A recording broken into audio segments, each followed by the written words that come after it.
we'll get started. We'd like to welcome Justin Thomas into the interview room here at the Genesis Scottish Open. Justin, your 15th PGA Tour win earlier this year at the PGA Championship. If we can just get some comments on that victory and then also your season up to this point. Yeah, the year is flying by again. It's crazy, how quickly it's just a couple events left before the playoffs. So it was nice to win the PGA for many reasons, but first and foremost to knock another major off the belt, but just getting a little better position in the FedEx Cup going into the playoffs. So I don't feel like I have to press quite as much, but been playing really well, really solid. Just definitely haven't converted as many into wins as I would like, but still showing a lot of positive improvements and signs. So I just feel like just trying to stay patient and keep plugging at it and hopefully let some good stuff happen. A couple top 10 finishes in your last two starts here at the Scottish Open. Just talk a little bit about this event, how much it means to you. Yeah, it's cool. Okay, we'll open up questions. Let's go right here. Justin, honest answer, please. How good does Guinness taste at whatever time in the morning that was? At 9:45, it was. I guess you could say it was kind of like a filling breakfast because it is pretty filling. But I honestly, the day prior was the first. No, that was the first Guinness I'd had. So no, the night prior was the first Guinness I'd had. I don't even remember when we were getting in and whatnot, but so it was better than I thought it was, to be perfectly honest. Like it was something that I don't know if I could necessarily go have 7 or 8 of them, but at least at my drinking level, if you will. But I definitely enjoyed a couple of them. It was nice. And how was the trip overall? I mean, was that a key part of your plans to go and play places like Lahinch, etc.? Yeah, it was really fun. I mean, I had never had the opportunity to go play in JP's Pro-Am, and I had unbelievable expectations going into it, but it somehow exceeded them. It was incredible. The crowds and the people that were out there, I was just telling John the way here, it was like every hole walking to the tee, you got a standing ovation. Every green, you got a standing ovation. Like everybody was just so excited for all of us to be there. There was just so many people. I can't explain. I was blown away at a Pro-Am how many people were out there and the support that Ireland got. But to have the opportunity to go play Tralee was really cool. My only negative is that I didn't go earlier and I couldn't go play more of those golf courses. So it was a very, very enjoyable couple of days. All right, let's go Martin and then Sean. Justin, you've been very honest and open in anything you've said about LIV Golf over the last few weeks. What are your thoughts on 4 LIV Golf players being in the field this week?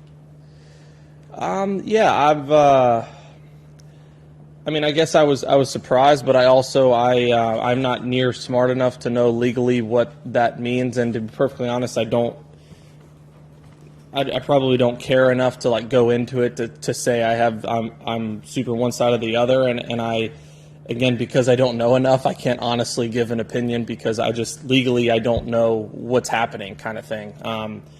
But yeah, it's one of those things. It is what it is, and I don't know if it makes a difference because the tournament's here versus the States or whatnot. But at the end of the day, I'm just trying to go win a golf tournament, and the fact that they're playing, so be it. Yeah. Going forward, how important is it for the PGA Tour and DP World Tour that you, Rory, Colin Morikawa, and others stay loyal to the traditional tours against what's happening? I think it's more stay loyal to the tradition that we're doing as opposed to against what they're doing. Not that we don't disagree, but I just think it's, and I'll be the first to say I've gotten wrapped up emotionally from time to time, and I'm allowed to do that. I'm passionate about it, and I feel a certain way. But at the end of the day, I need to, myself and others, first and foremost, need to focus on playing good golf because that's the number one priority. But if we can just continue to focus on improving our product and getting our product as good as possible, not only for now, the rest of my career, but future superstars that are going to be coming out, because if we can continue to make this the best place to play, bar none, just as it is right now, then at the end of the day, we have nothing to worry about. You never know what's going to happen in terms of other entities or other things being thrown out there, but I think we're all very obviously pleased with where we're at, and we're just continuing to make strides and progress and changes that are going to benefit everybody. Let's go to Sean in the back. What have you identified as reasons why your Open record maybe isn't what you hope it to be? I mean, a couple of them were. I mean, it sounds awful to say, but I haven't had a good draw in an Open, so that definitely doesn't help. But the last couple haven't been significant. I mean, the first one I think with Troon, that was all. I've never in my life played like so well and grinded so hard to finish like 60th. Like I just truly felt like I couldn't. It was like every morning go out, it'd be blowing 25 and raining, and I'd like just grind my tail off to shoot 73, and I'd go watch golf in the afternoon. The sun would come out, and it would. And I was like, well, welcome to the Open. It's my first Open championship. So, but that's just a part of it. You know, I hope over a 20, 30-year span of playing in this event that I'm going to get my fair share of good ones. And but I think also it's adapting my game plan based on the weather conditions. And a lot of people are going to have to deal with the same thing. But I think like I do in the States, is I go into, I mean, you know, for the most part, I go play number one at Augusta, and it's going to be a driver or 3-wood. There's nothing else. I'm not going to change anything, whether it's raining or whatever, wind off the left, right, down into.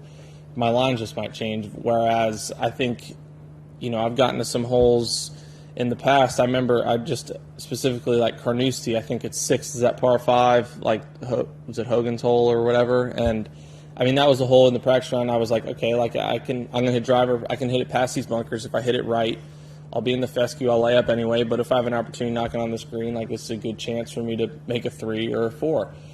And I got to that hole, and it was like kind of raining. It was off the left, and same type of thing. I kind of stuck with my game plan, if you will. And I decided to hit driver, and I hit it in one of those little pot bunkers because I couldn't get over because it was raining. I made 7, whereas I should have the maturity and understanding of what's going on to just hit a 2-iron or hit a 4-iron and just play the hole with what the conditions are giving you. And I've unfortunately learned it the hard way, but hopefully I'll adapt to that going forward. And your pro debut was at St. Andrews, correct? Pardon me? Wasn't your pro debut at St. Andrews? It was, yeah. What do you remember about just the course? What were your first impressions of it? I remember a couple things. I mean, I remember the first time I ever played St. Andrews in my life. It was pretty similar to today, but raining. And my dad and I, he was caddying for me. We were like, I should go play a practice round in this because if it's doing this in the States, I'm just not playing golf. So I wanted to try to get used to it. And I had driver 6-iron into 1, and I hold it for a 2. So that was a pretty good first experience of St. Andrews. And then I also remember, so lucky in terms of the 3 golf courses, the double T start, whatever, that my first tee shot as a pro was number 1 at St. Andrews. And I remember thinking if I missed this fairway, I'd probably need to retire before this career even starts. So I was glad to get my career off and running with the fairway at number 1. All right, let's go over here to the left. Hi, Justin. You said that links golf is an acquired taste for you and you are getting better. But how important will it be to have somebody as experienced as, say, Bones when you are playing, not just this week, but more importantly, next week on a golf course like St. Andrews? Yeah, I think it'll be very helpful. Jimmy was very, very experienced as well in links golf, but, with Bones obviously having an Open championship under his belt, that's a big deal, and also being around St. Andrews a couple times I think is big, because although I've played there and it's a very similar course to an Augusta or Pebble Beach, to where even before you go or play it, you kind of know what it's like just from the history and watching it so often. But there's so many, whether it be blind tee shots and different wind opportunities, that his experience there will be very helpful just in terms of knowing when you do get those kind of crazy days, or you do get abnormal weather conditions, if you will, or it gets super firm, whatever, I'm going to be able to rely on him quite a bit at a place like that. And also I wanted to ask you, what's the most enjoyable hole, or what's the most challenging hole that you thought was at St. Andrews? If it is not the 17th, even better. What is really... It changes with the day. It really does. If you can get, I mean, is it 14, that par 5? I mean, if you get that hole in and off the left, I mean, that all of a sudden becomes a very challenging hole. But I think 17 is it's a very cliche answer, but I think it's cliche for a reason, and it's just because it's a hard hole. Even if it's downwind and you have a short club in, it's going to be hard to hold the fairway, and if you do hold the fairway, it's going to be really hard to hold the green. And then if it's into the wind, you're just going to have a long club and you can't carry as much. So kind of given whatever wind conditions you get, I would say as a whole, 17 is still going to be the hardest in my eyes. Okay, let's go right here in the front and over to Swami. Hi, Justin. The LIV guys have been kept apart from the rest of the draw for the first 2 days, but that may not be probably won't be the case at the weekend. How would you feel about playing with any one of them? Do you think it would be awkward? Would you relish it? Would you be talking to them? How do you think it would go for you? I don't know. I wouldn't think anything other than it'd be normal, but I don't even know how many guys are playing this week. So 4. So if I know all 4 of them, then it'll be fine. It'll be easy. But if I don't, it's not like I would talk to them whether they, you know what I'm saying? It just, I think it'd be one of those things. It would probably be made a bigger situation than it is. I don't necessarily think we're going to be having any like gamesmanship or needling each other out there. And at the end of the day, they're here for the same reason we are, and that's just trying to play well and give yourself an opportunity to win the Scottish Open. But if it so happens that it comes to that point and you have an opportunity to, you're trying to, I guess, beat one of them, if you want to call it, to win the tournament, it might feel a little bit better, but I'm sure they would say the same thing. You have been quite outspoken thus far. Have you had any pushback from any of the LIV guys about what you've said? I know I haven't.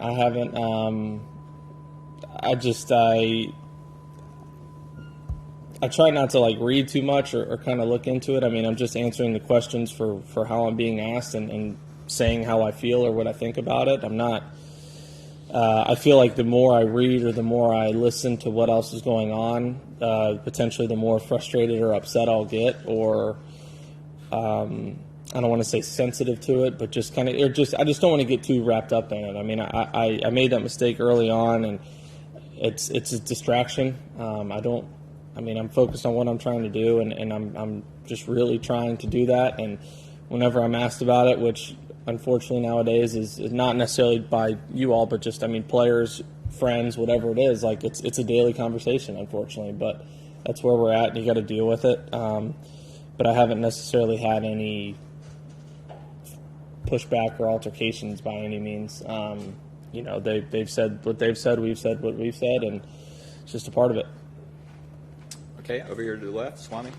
Justin, I know you've spoken a lot about legacy and how you want to be with the tour because of that, and I'm sure money doesn't play a role in that.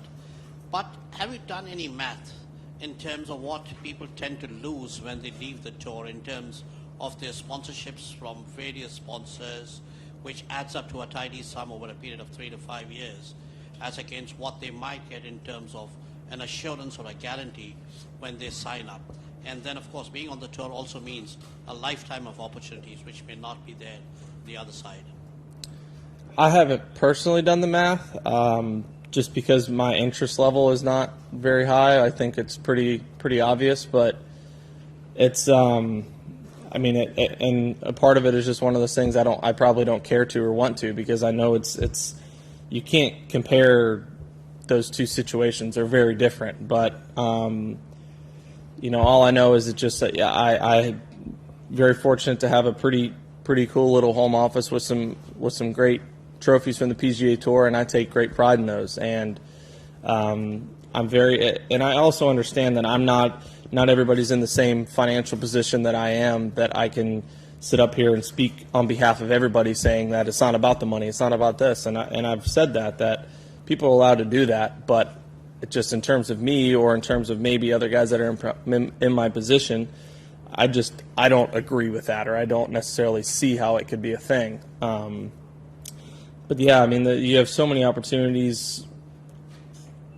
More opportunities than I even know that I could end up getting to, continuing to do what I'm doing, playing on tour, and we just hope to keep creating memories and legacy and history, and and produce some great golf tournaments like I'm sure we're going to this week. One quick question. Did you follow the results of the two events which have been held so far in London and then in Portland? Did you follow them? Did you see who did what? I mean, I saw who had won, but I definitely didn't follow them by any means. Okay, let's go to the back, and then we'll come up to Craig. Hi, Justin. Just in terms of the top quality players that we have here, 14 of the world's 15, how does the Scottish Open rank now in your calendar? Where does it feature in amongst, for you personally, but also all the players? Is it a conversation about how important this competition is now? It's definitely getting up there, and I think the partnership and now having so many PGA Tour guys here is cool, and it's only adding to the strength of field. I mean, this is, if you throw out the majors, I would have to think that this is going to be one of the 2, 3, 4 best fields that we play the entire year, which, for the Scottish Open, for Scotland, for the DP World Tour, PGA Tour, like, that's a huge deal, and it should be. And everybody involved should be very proud of that. And I know I'm happy and proud to be here. And it's some very impressive and unbelievable players have not only played here but won here and won this not necessarily here but this tournament. So it is, and this just kind of goes back to what we were saying. It's adding your name to that list. It's becoming a part of that history, and it's something that I definitely want to be a part of. But I got 14 of the top 15 and plenty of other good ones to try to beat. So it'll be a fun week. All right, let's take a few more. Let's go far left. Way over here, Justin. Obviously, a lot of anticipation about Tiger's appearance in St Andrews next week. We're all looking forward to it. I'm sure you are, even as a competitor.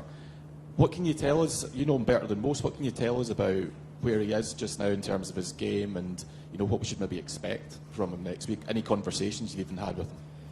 I mean, talked to him some, but I would say, anybody who had a TV probably watched all 36 holes that he played at Adair. So and I didn't see any, so you guys would probably know better than me. But we kept joking with him and Rob. All of us were talking about our legs being sore. We were asking if his butt was sore sitting on that cart the last couple of days. But no, I know that he's been circling this on his calendar for a while, and he's been vocal about that. And it's I think his favorite golf course in the world, and he loves it, and obviously has had some great success there. And it's probably going to seem like a pretty easy walk compared to Augusta and Southern Hills. So I know I'm excited for him to be there, but at the same time, like the other events, I'm hoping for the best for him, but I'm not worried about him. I'm trying to get myself and my game in the best condition as I can. But I know everybody will be very eagerly anticipating and ready to watch him play St Andrews, because it's going to be a pretty historic week. Okay, let's go. Still. Yeah. Justin, can I just ask you a light-hearted one on a serious subject? We've giggled in this room quite a lot. Sorry, I just can't hear you. We've giggled quite a lot in this room about the phrase "grow the golf" being used by grow the game. Sorry, in recent times. Growing the game? Grow the game, yeah. You've been on our kids' TV channel. Ted Slime dressed up as cartoon characters. And John Ram's SpongeBob. And Colin Morikawa with a button. Tell us about that kind of thing. That takes the game 6 and 7 year olds. That's growing the game. Yeah. I definitely. I could chalk that up as things I never thought that I would do. As be shown on Nickelodeon playing in a golf tournament at 29 years old. But I'm pretty glad that I was. I got great feedback from people. It was freezing cold when you're covered in slime. That I will say, in those LA nights, but. It was really cool. How good of a job they did with the display of it and the graphics and everything, and the creativity that they have, and that's what it's all about. It's an opportunity for us to reach outside of this group right here. You guys are going to see us play every week, whether it's on Golf Channel, Sky Sports, CBS, NBC, whatever it is, but. To have the opportunity for, like you said, the 6-7-year-old that's watching Nickelodeon every night with their family, with their parents, and says like, oh wow, like that golf looks pretty fun. That's pretty cool. Like maybe I want to get involved in that. And if it means that 10 kids from however many watch that show that night decide they want to start playing golf, then I would call that a success. It's not. There's more chance of them getting any golf coaching you have Paw Patrol Golf Club than you coming for 7 back to the Yeah, absolutely. No, I promise you that, yeah, they weren't, if they had the opportunity to watch Paw Patrol or SpongeBob or the PGA Championship that night, if I was 7 years old, well, I'm probably not a good example. I probably would have chose the PGA, but any other kid would choose, the show on Nickelodeon. So I think that's just a great example of just, like I said, even if it's just a couple kids that have the opportunity to want to go play golf and then end up doing it, and they say to like it's exactly like you said. Some kids like me grow up saying like, "Oh, I want to grow up to win the PGA," and some kids might say, "Oh, I want to be playing in the Slime Cup." And it's kind of bizarre to even just say and hear come out of my own mouth, but if that's what it takes, then that's what it takes. All right, let's take our last two over here. We'll start with Martin. Justin, apologies for taking you away from Slime Cup to LIV Golf again. According to Taylor Gooch, the team element of LIV Golf must be similar to a Ryder Cup. I'm just wondering your experiences, especially at Whistling Straits, the way you got the fans fired up. Yeah. Is he correct in saying that? He's definitely incorrect saying that, and I mean, some people said things like I did an interview yesterday or 2 days ago at JP's, and I compared this crowd to the Ryder Cup. It was in no way, shape, or form a shot at him. I think he gave himself a shot enough, even just speaking a quote like that. But it just, yeah, you can't compare those. I mean, there's no event on tour that's like the Ryder Cup or the President's Cup. Until you stand on a tee, in France, and there's 10,000 people there, and I feel like I wouldn't even be able to get a golf ball on a tee. I'm so nervous and my hands are shaking so bad. Then yeah, I probably wouldn't comment on saying that one is like the other, because it's not. Okay. Yep. Last one. Justin, so Scotland is obviously, they call it the home of golf. There are so many interesting things that you see on the golf course, outside the golf course. Last night I was at a diner at about 10 o'clock, and I saw two guys in their golf shoes with a pitching wedge and a putter in their hand and just walking in to eat gelatos. Have you ever seen or experienced something over here which made you think, okay, wow, this place is different when it comes to golf? For sure. I joked. I had this guy Danny caddied for me the last couple of days at the JP McManus Pro-Am, and he was the GM at Old Head, which is an unbelievable course in Ireland, and had a great time with him. But I didn't play. We on Sunday, like I said, we went and played Tralee, and then got out there on Monday and played and whatever. Hit my drive down the first hole, and I had 158 yards to a pin in the center of the green, downwind to 9-iron, should be hitting this inside of 10, 15 feet all day. And I hit it to, 35 feet, and every single person clapped. And I just handed Danny the club, and I was just like, well, we're in the UK. We got to clap for all those shots. We wouldn't be getting those claps if we were back in the States. So it's stuff like that. It's just the respect for the game of golf, and how excited everybody gets. We had, a couple hundred people following us when Jordan, Rick, and I went and played Tralee, and it's and they aren't they want to maybe have the opportunity to get a picture or an autograph, but they just want to watch us play golf. They want to see the shots we hit. They want to, hear the sound that it makes, the flight it has, and it is, and golf is unbelievable in the States as well. I'm not saying that it isn't. It's just, it's different, like you said, and it's such a, it just has so much history over here, and it's definitely something I wish that I wish it was closer so I could come over here more and spend some more time and play some different places, because I've never had a bad time over here playing golf, for sure. All right, Justin, thank you for your time. Best Thanks. of luck this week.